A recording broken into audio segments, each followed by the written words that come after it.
Yo, see what up, man? What up? Yo, you can't keep the L, right? Cause I play strictly for the W, that's how champs do. No emotion like a wild when I'm focused. I stay ready, train and go cause I'm a pro. There's no off season. I'm LeBron like on the mic, MJ status. I can hear two about the opposition, all I know is hit 'em. I'm so disrespectful. There's nothing you can do about it. My dominance reigns supreme like peace on top of everything. I bring the noise, plus put you on pause. I punish the strong as well as the weak. I Mike MC amongst the elite, and I roll with a championship circle. You don't believe me? Sit down, let's talk about it with my man Cordell Bowser.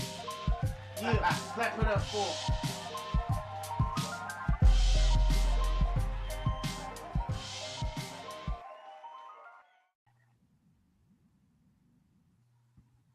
Welcome to another episode of Championship Circle with your host, Cordell Bowser. And I got a special guest with me today. He not only a ball player, but he an entertainer. Go on, introduce yourself. What's up, everybody? It's Ant Atkinson, Woodson, North Carolina, former Harlem Globetrotter, now WPA, Woodson Preparatory Academy head basketball coach. And y'all heard when he said former Harlem Globetrotter. So, yeah, so that means he's an entertainer. I mean, when you talk about the Harlem Globetrotters, all you think about is the tricks, the crowd favorite. I mean, tell them about the work you put in to be there, to get to that spot. It's a whole lot harder than what people think, man. I mean, not only is it just, the skill and, the practice, of your craft. It's also, traveling the road for 7 to 8 months out of the year, being away from your family, living in and out of hotels and out of suitcases, you know what I mean? But all in all, man, I always believe you get out what you put in. Oh, and ever since I was a young kid, with my dad, I've been, preparing, to do something special with my life, whether it be basketball or whatever it is. But I've been around basketball my whole life. And I mean, we work, but when I was with the Globetrotters, man, it was never stop thing. And we would get back to the hotel room some nights and we would just grab a ball and just start working on our craft and everything like that. Because like you said, we were entertainers and people paid money to come see us play, and not just to come see us play and perform, but, we changed a lot of people's lives, my 12 years out there. We had cancer patients come. That was the last request to watch us play. And, people, earthquakes would hit countries and we would go and brighten up people's days. So, it was a lot of pride that was that we took out there on that floor every night when we went and played in front of the masses, man. A lot of pride. Yeah, man. And like you said, man, like y'all had children that was sick, and if they just got to a Globetrotter game, it was like their sickness disappeared from the time they were there to the time the game was over. Cause that's the only thing that y'all brought smiles on people's faces. Yeah, it was crazy. We had a phrase that we used to say, people can be going through anything. It's just like now with, the COVID and 2020, yeah. You know what I mean? But if it was a Globetrotter game on tonight for 2 hours, people would forget about everything going on in the world and they would just have fun. And that's why we took so much pride in what we did, because we made people forget about their problems. We made people forget about, what was going on with their bodies, anything in their life. And for 2 hours, everybody was a kid and we just had a great time. And that was a special thing about being a Globetrotter. Yeah, man, I respect every bit of part of that, man. All right, so we know you talked about the Globetrotter, but that's like fast forward. So let's back up your high school basketball career. You got any memories about that? Well, of course. I mean, I was a 2-time state champion at Greenfield School. My senior year, we were state runner-ups. So my first year at Greenfield School, I went 26-0. We won a state championship. We beat Word of God in the championship. My junior year, we went 27-2. We beat, I think it was Gaston Day school back then from Charlotte. And then my senior year, we actually played Victory Christian out of Charlotte, and we lost to them in the championship game. I think we went 31-6 that year. But I had a lot of good times, man. Had a lot of good times also at my previous school, Bedingfield High School, right here in Woodson, North Carolina. We had some great times there, winning the Christmas tournament my freshman year, making the all-tournament team. That was something special. That's what a lot of people live for, coming up through the Wilson public schools and everything like to play in the Christmas tournament. And for me to have a chance to experience it and everything, man, it was cool, man. We had a lot of fun in high school years. I mean, I tell anybody now, high school basketball is way different from when we were back then. I think we were a lot more competitive. And I think, we were also a lot more, we didn't have the gift of social media.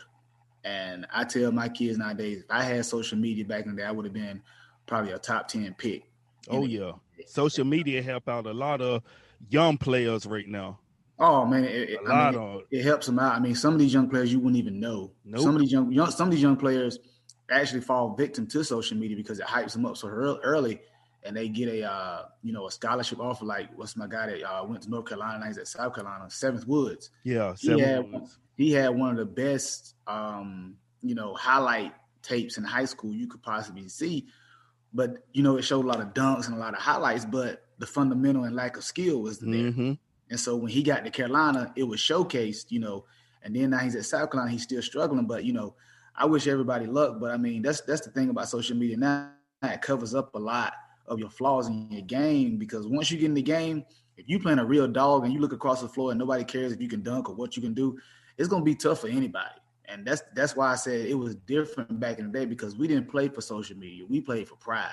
We played for, if I see you on the street in a barbershop, I want to beat you, because if I come in the barbershop, I can talk a little smack. Rights. Yeah. Right. It just meant a little more to us back then. And I tell my kids I coached that today, I said, y'all couldn't be on the floor with me for 5 minutes back in the day. I would just eat y'all alive. Just, the mentality was different. The mentality was just totally different back in the day.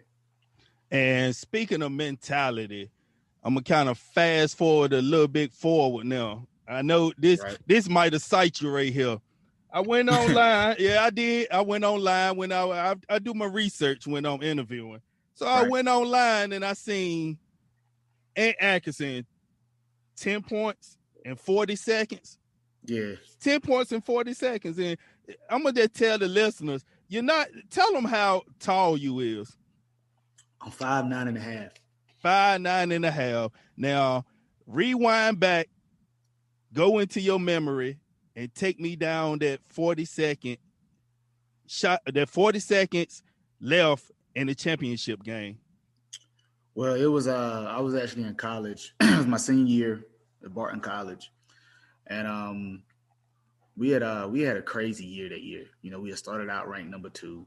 And then we went on a crazy losing streak. We lost 5 straight over Christmas.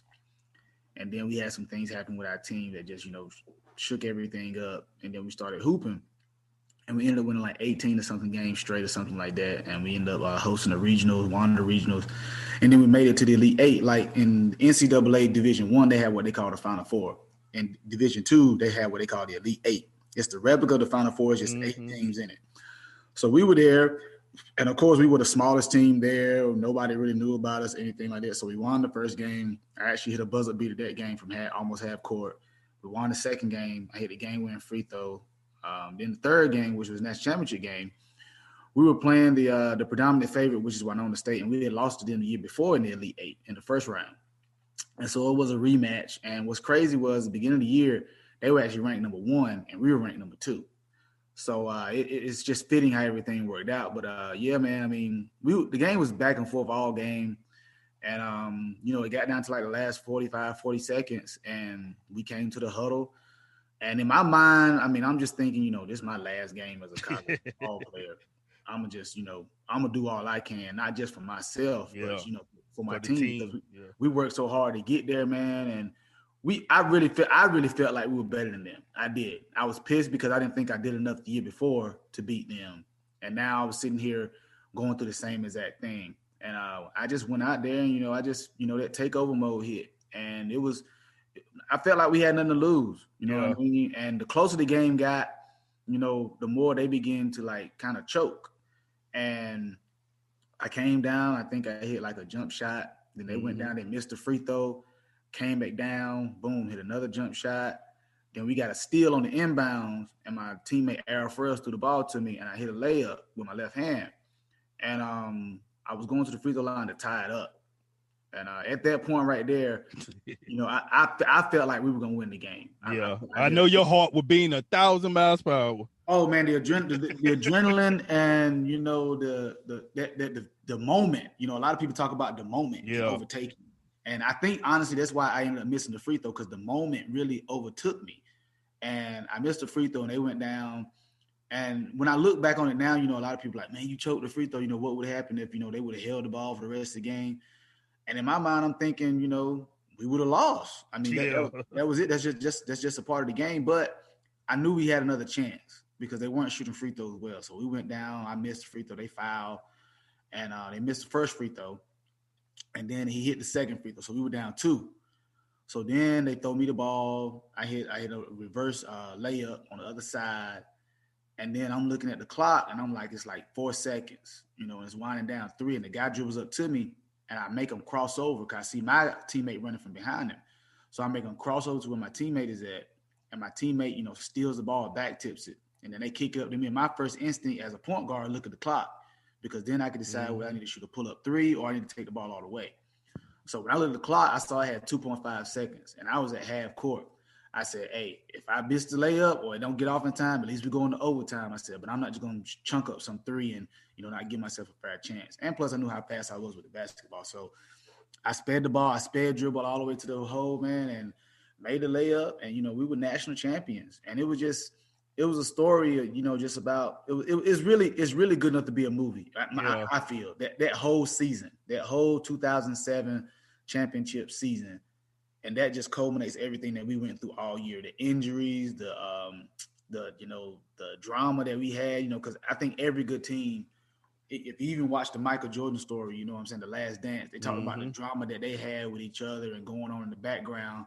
But what people don't realize, and that's why I say basketball is a whole lot different from how we played back then, drama somehow brought us together. It made us tighter. It made us closer. Nowadays, these kids and these athletes, they take stuff so personal, and they can't learn how to move on from things for the better good, which is the team, and they hold things in. But, you know, all that stuff, you know, brought us together, and we were, you know, we did something special for our city of Wilson, man. We were national champions, and it's a day I never forget. It's a week I never forget, actually, because all that stuff, all the interviews and flying out to the ESPY Awards and everything like that. It was amazing, man. It was just good to live. And sometimes I even go back and, you know, I show my son the clip sometimes, you know, just to see, you know, daddy know what he's talking about. Yeah, know? I know that's right. You know, here's the proof right here, son. Right. Sometimes you got to do that because he hear people talk about it. And my dad had asked me one day, my father asked me one day, have you ever sat down and like really broke down the film to him? Because my son, he's going to be a great basketball player too. And I told my dad, I said, nah. I said, I never did. I said, I was going to do it. He said, it might be good that you do it. Because my son getting at the stage now where he understands a lot more. Oh, yeah. And how old is he? He's about to be 10 in February. Okay. And so I sat down with him one day, and he watched the film, and he was just smiling. And I was like, what you smiling for? He was like, that's you.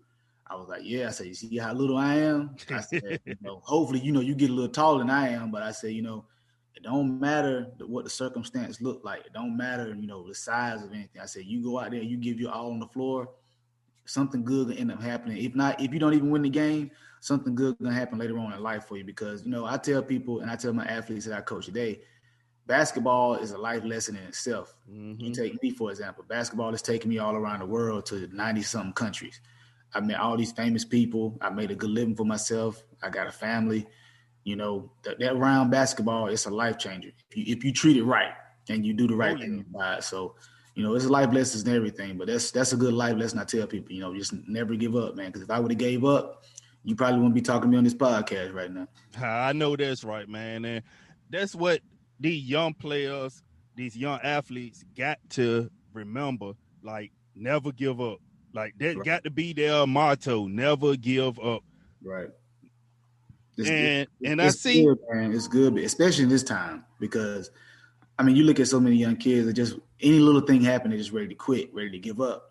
And I tell them, I said, you know, you say you want to. I told one of my kids that I said, you told me you want to make the NBA. I said, so what if you come out of college and you don't get drafted? You got to go overseas. Then you got to go to the G League. Then you might get the call to the NBA. I said, so you just gonna give up just because you didn't get drafted? I said, I didn't get drafted. I said, but I always wanted to play in the NBA. I said, I still think I can play in the NBA. Yeah.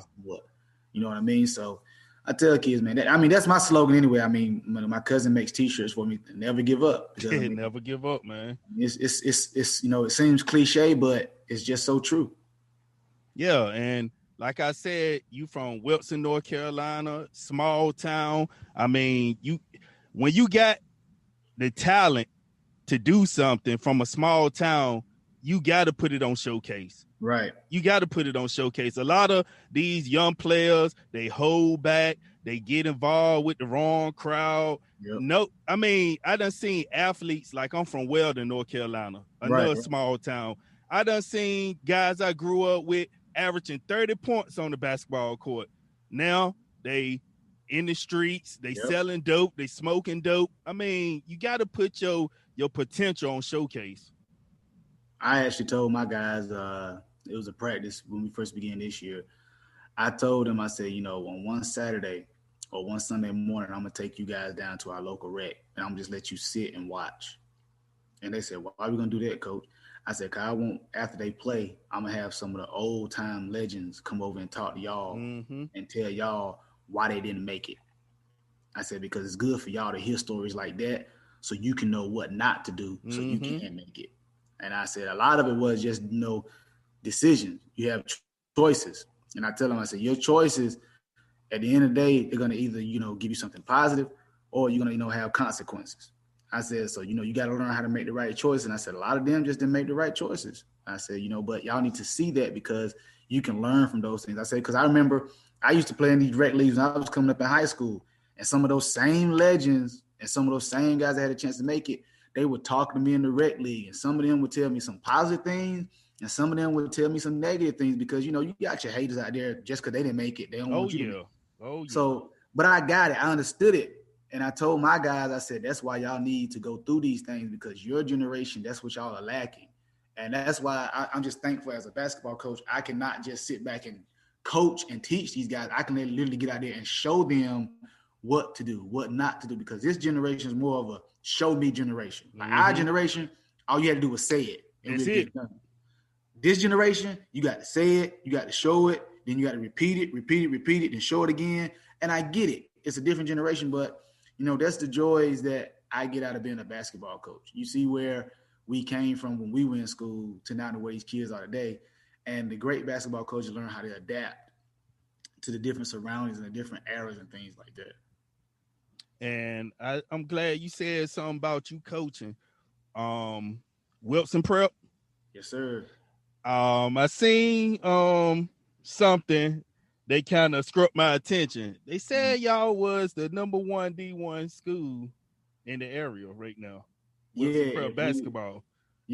Some rankings came out and they predicted us to be number 1 in the state this year for 1A. Yeah. You got any star athletes you want to shout out on your team? I know you do. And we have of course, 6'9", Eric Wynn. He's already committed going to a junior college in Kansas, actually one of the top in the nation. It's called Hutch Community College in Kansas. And then we have Nasir Blackston. He's a senior as well. He's getting recruited by a couple of D1s and some D2 schools. He might end up going to Barton College, my old school, but he has options. Then we have Amarion Johnson. We have Devin Bullock. We have Adrian Land. We have Christian Battle. We have Nation Waller. We have, Makai Eatman. We have a lot of talent, man. I'm not going to sit here and lie to you. We have a good overall team. And I told them the other day, coaching them is such a joy because I can literally put, 2 or 3 lineups out there and I'll be fine. You know what I'm saying? And that's what makes practice so competitive when you have the balance to know that, every kid is going to get better day in and day out and they hold each other accountable. And it makes coaching so much easier when I don't have to go in there and try to hold them accountable myself. They hold each other accountable. So we have a lot of talent, man. I think we have a special year coming up where we can, hang one of them banners up in our gym. So I'm looking forward to it. Yeah, I'm going to try to get out there and go to a couple of games too. So I can, might try to get you to hook me up for some interviews on some of your players, man. Bring them on the podcast. I love to do that, man. It'd be good for them. Yeah, man. And just tell me, I know one thing that your best your best time as a Globetrotter, like your very best time, like you can just go back and be like, man, I had fun that game. Oh man, that's tough. Uh, that's real tough because I I know had y'all had the glow in the dark game with the right. uniforms and Right. Well, I would say I could give you two. okay. All right. The first one would probably be I had just begun in the role of showman with the Harlem Globetrotters, just the guy that wears the microphone and does all the funny stuff. And Uh-huh. I just came into the role of that. And we were actually playing in a big tour. The big part of our tour was in New York. One tour was in New York, one tour was in Los Angeles, and one tour was in like I want to say around Dallas or somewhere like that. And it was big, like that was a money making tour. And being fresh, I was on the New York side, and that was like one of our big money making markets. And we played in front of a sold out Madison Square Garden crowd. And you look on the front row, they have Ben Stiller and I think Alex Rodriguez. Some of his people were there, and I mean, just all these guys. Paulie from Rocky was there, and I'm sitting there and I'm like, man, I'm used to seeing these guys on TV. Yeah. Here I am, a little old country boy from Wilson, and now they're watching me. They pay money to watch me. So I would say that, and the interaction with the movie stars after the game, how they were appreciating our craft and telling us how good we did, and how it felt good for them to be entertained for once instead of them doing the entertaining. I think that was pretty cool. I think another one would probably be playing at Staples Center. We played there. It was the year. I think it was in my last year, and this was my first time actually doing the show as a showman in Staples Center, and it was great. They didn't expect a very big crowd because around the time we played in Staples Center is around the time they have the All-Star NBA All-Star Weekend. Oh, okay. But it was a big crowd, and like it was like a last minute rush. And I thought I had a lot of celebrities in New York. We had a lot of celebrities there. You had like Evelyn from Basketball Wives. She was there. You had Reese Witherspoon. I actually danced and got a kiss from her on the floor. I actually got pictures of that. And then, my wife was there to experience it with me. And I think that's what made it special. That was like the culmination of everything over my 12 years to be there and her to see that in a big time stage like that. And then maybe probably the third one would be the night that I hit 93 points in the game. I actually hit 22 4-pointers. It was in San Diego. I hit 22 4-pointers, and I finished with 93 points in the game. And that was just one of those nights where I felt like anything I threw up was just really good. So those would probably be my top 3 games I would have to pick out. Yeah, I know, man. A lot of kids out there be like, they want to be a Globetrotter, but it comes with practice. Tell them how much practice it took just to go out there and perform them tricks. Man, I tell you what, and this is a true story. When my first year I was drafted by the Globetrotters, I went to training camp. And, coming up fresh out of college, I just knew hooping. You know what I'm saying? I knew I could go out here and I could give you a bucket. I ain't know nothing about no tricks. All I could do was really spin the ball on my finger. And I had a guy, his name was Handles Franklin, and he came with me. He's actually from Harrisburg, Pennsylvania. And he came with me, and he was actually one of the originators of the Nike commercial. You remember when they used to do all the tricks on the Nike commercial with the squeak, the bounce, and all that stuff. So he came up to me, and it was actually his first year too. But he was used to doing the tricks because he was with the Nike commercial. He had his own little tour they had going around and stuff like that. And he pulled me to the side. He said, "You're gonna be one of the best ball handlers to come through here." I said, "Man, what make you say that?" I said, "I can't do nothing right now but spin the ball on my finger." And he looked at me. He said, "Because I watched you the whole time you was here." He said, "You didn't say a lot." He said, "But you were observing." And he said, I feel like you were taking a lot of stuff in. And when you go back home, when we come to training camp, you're going to be good to go."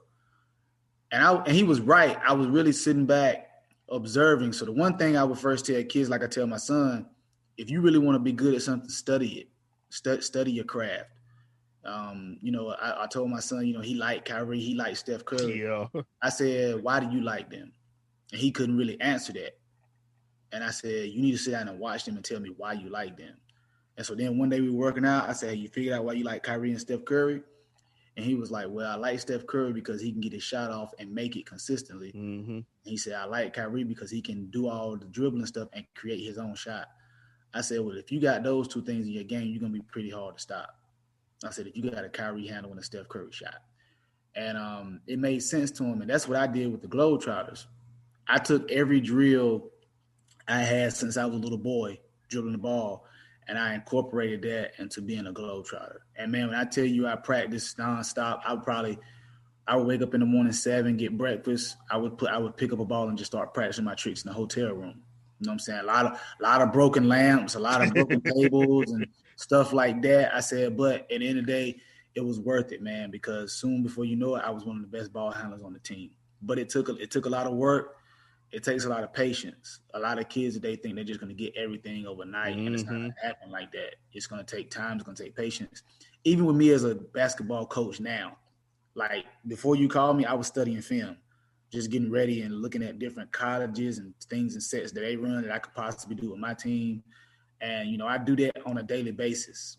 And I'm a big man on studying your craft. Yeah. I do. I mean, I study it. I'm pretty sure with your podcast, you probably listen to other podcasts and be like, well, what are they doing that I might not be doing? How can I get myself out here? So, that's what I would say with these young kids nowadays. Work your tail off. And if you feel like you're not working enough, then you're probably not working enough. But also study your craft. Study the people that you want to play like. Study the people who you want to be like. And I don't care, not just with basketball, whether it's a lawyer, whether it's a doctor, whether it's a public speaker, whether it's a teacher. Look up these people or look up, if you want to be a teacher, who is your favorite teacher? Why are they your favorite teacher? What do they do? How do they relate to their kids? As to, so when you get older, you can know how to relate to kids and things like that. So I think a lot of it is about studying the craft, but you got to put in that work. And that's another one of my models. I would not be at work that's as a coach, that's as a father, as a husband. I take pride in all this stuff. You will not outwork me. I'm just competitive. I am. And my wife get mad sometimes because of how competitive I am. But I told her, I said, I just want to be the best in everything. You know what I mean? That's just me. I said it could be a flaw. I said, but at the end of the day, if I wasn't trying to be the best husband I could be to you, I said, you would feel some type of way. And she, she really couldn't answer that because she was hey, look, you got a stump right there, yeah. Yeah, you know what I mean? So I said, I could be complacent there. I said, but, I look on TV and I look at the shows, Real Housewives that you be watching and what their husbands be doing for their wives and stuff like that. And I can't do it all, but I could do something somewhat to make you feel like you're the most special woman in the world. So it's just about, studying your craft and just putting that work, man. Yeah, man. I mean, when it comes to the youth, do you have any like youth camps around the local area that you be doing, programs, events? I actually do. I actually have basketball camps every year. And I actually mentor a lot of kids around the area as well. My basketball camps, we normally have about 200 kids a session. And it's actually very big. I felt like this year was going to be one of the biggest, but, COVID hit and all this stuff. So a lot of people really were upset. And I was really sad. It just felt like something was missing because that's a time that we look forward to every year or in the summer. But, God does everything for a reason. And I felt like, he did that to make, the next year, come back even bigger. And, we're already planning for some things. I actually have some people who are big-time shoe companies that might want to sponsor my camp because they heard about, the impact that it has on kids' lives. So, yeah, man, I feel like that's why I came home off the road from the Globetrotters. If my community needed me to give back, and people, when you say give back, a lot of people say, oh, he went and made money, he gave back money. Nah, it ain't all about that. Money is good. But if the kids in your community can see your face and hear your stories and how it can help motivate them, that means more to me than money, because now they can go out there and make their own money and make it last and they can build a legacy for their kids. And, that's something that I appreciate that I'm able to do. And, if I'm able to bless somebody with some money here or there, yeah, I do that. But information goes a long way. I tell somebody information is more valuable than money, because if I had the information to go make the money and then let that money keep making money for me, then that's what the successful people in this world do.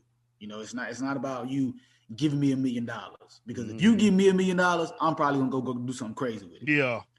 But if I can go out here and know how you made your million, teach you how to make it right, to where I can make my million and then make millions for my kids, that's the way of the world, man. Yeah, man, and I appreciate this interview, man. You gave some meaningful wisdom to the youth, man. That's what I was looking for, man. That's what I was looking for. That's what we're here for, man. And I mean, we wouldn't be where we are now if nobody reached back out to us and helped us. You know what I mean? Even if it wasn't, a lot of help, any little thing, you don't need to do this, you don't need to do that. We take that and we run with it. And, I think it's just our duty now, especially for our young African-American males, they need to see more positive Black males in this community that's not just, NBA and LeBrons and KDs. It's other guys around here that's done things that you can respect and you can look up to because they're good stand-up fathers or good stand-up citizens, you know what I'm saying, or good stand-up husbands. So, I think it's important that we help, all generations and all races, but especially our African-American males out here. And on that note, and I got to get back with you, man. Link up back with you, man. See if I can come to some of the events. We can put something together for the community, man. Let's try to do it, man. I'm all about the community. I don't care if it's in Weldon, I don't care if it's in Roanoke Rapids, I don't care if it's down here in Wilson, wherever it's at. I mean, people need love everywhere, and kids need do. love. So, we can do something, man. I love to team up with you, man. That's what's up, man. And much success on this coming basketball year. Appreciate it. Yeah, man. And last words, man, that you want to give out to the listeners. If I can give anything, 2020 is about to come to an end, probably about 9 days, and it's been rough. I mean, it's been rough on us all. But my thing is, and I tell my guys, 2020 came here, not to break you, but to let us learn to appreciate life for what it's worth, to let us learn how to love a little harder, smile a little more, and just be the best person that you could be every day, because life is not promised to anybody. So what we have to understand as individuals is that, this could be my last time, speaking to you. I could meet off here right now, something could happen. But I left something for people to be better. And I think that's what we have to do as a people. Every day we wake up, instead of wanting people to bless us all the time, we got to learn how to be a blessing to other people. And once we learn how to be blessings to other people, then God will in turn bless us and he'll heal the land. And I think that's what people are crying out for right now. And it was a wake-up call. 2020 was definitely a wake-up call. Oh, yeah. For a lot of us. And, a lot of people are mad with it. I actually learned to appreciate it. You know what I mean? Because it's out of our control. If I could come up with a cure for COVID, I would, but we can't. Mm-hmm. And so, we just have to learn how to deal with things. And this is just a time. This is just a season. That's what I call it. This is just a season. That's all it is. That we had to go through. And my thing is, when this season is over, will we come out the same or will we come out better? Because at the end of the day, that's what life is all about anyway. You go through things to become better, not to become worse. So if anything, let this whole 2020 and all this COVID stuff, let it make us better as people. And then in turn, we learn how to be a blessing to others instead of always wanting the handouts and for others to bless us. Yeah, and I appreciate you, man, again, for blessing my podcast, man. I'm just want to say happy holidays to you and your family, man, and many more blessings, man. Appreciate it, man. And happy holidays to you and everybody out there. Much success on your podcast, man. I hope to look up 3, 4, 6 months, a year from now, whenever it may be, and your podcast be number one. Thank you, man. Thank you, man. I receive that, man. Amen. I pray the best over everybody, man. And, because who to say you can't do it? I was the same little country boy that they told would never be nothing. And here I am living my best life. National champion, Harlem Globetrotter, beautiful wife, beautiful kids, and life is good. So, want to send many blessings to you. Happy holidays and happy New Year to everybody, man. I appreciate that, man. And on that note, man, everybody have a safe holiday and God bless. We out.